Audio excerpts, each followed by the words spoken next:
Spencer. One day, the Duke and Duchess came to Sodor for a visit. Gordon hoped that he would have the special job of showing the important visitors around the island. But to Gordon's disappointment, the Duke and Duchess brought their own engine with them. His name was Spencer, and he was the shiniest, sleekest engine that Gordon had ever seen. That afternoon, there was to be a party at Marin Station for the Duke and Duchess. "That's on the other side of Gordon's Hill," James told Spencer. "You'll need to take on plenty of water," Gordon added helpfully. "I have plenty of water," wheezed Spencer as he steamed out of the yard. But when Spencer reached Gordon's Hill, he began to struggle. The hill was long and steep. He puffed, he panted, he pulled with all his might, but Spencer had run out of steam. His driver had to phone for help. Back at the station master told Gordon, "The Fat Controller has a job for you. There's an engine stuck on a hill." Gordon set off at once. Gordon was surprised to find Spencer. "What's wrong?" he asked. "No water," snapped Spencer. "I must have a leaky tank."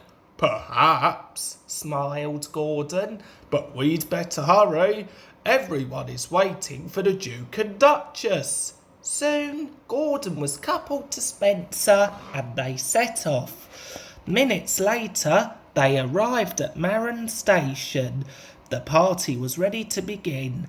"Well done, Gordon," said the Fat Controller. "You are a very useful engine." Gordon glowed with pride. Spencer was a very fast engine. One day, when he pulled into Knapford Station, his driver had exciting news for him. "You have beaten Gordon's record," he said. "Of course," boasted Spencer. "I'm faster and finer than all the engines on Sodor put together." The Fat Controller's engines were very cross.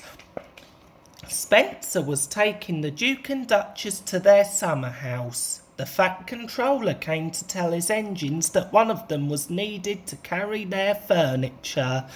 The engines saw the chance for a race. "Please, sir," said Thomas, James and Gordon all together, "may I go?" But the Fat Controller told Edward to go instead.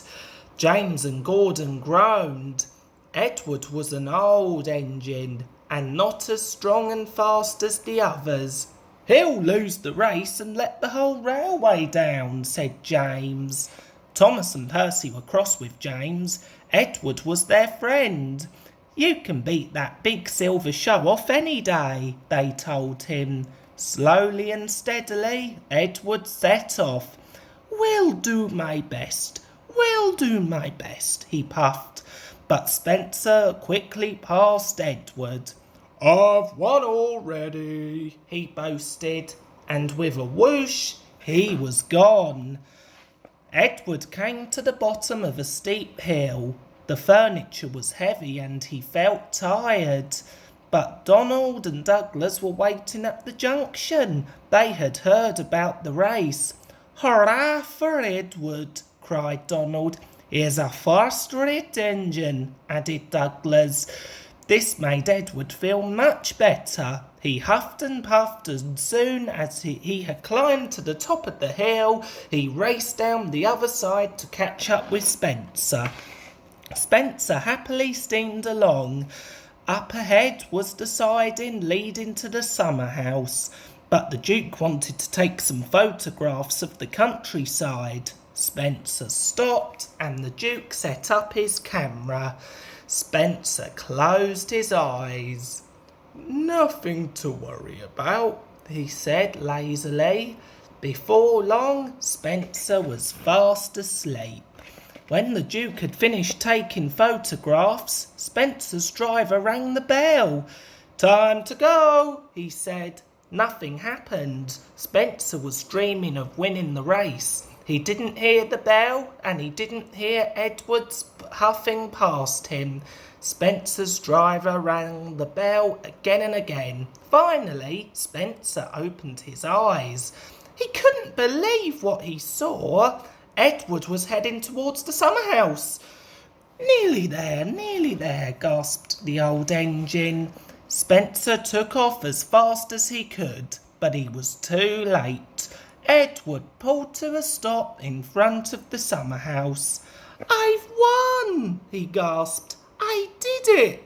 Suddenly his pistons didn't ache and his axles weren't shaking. Edward felt like the pride of the Sodal Railway, and he was right.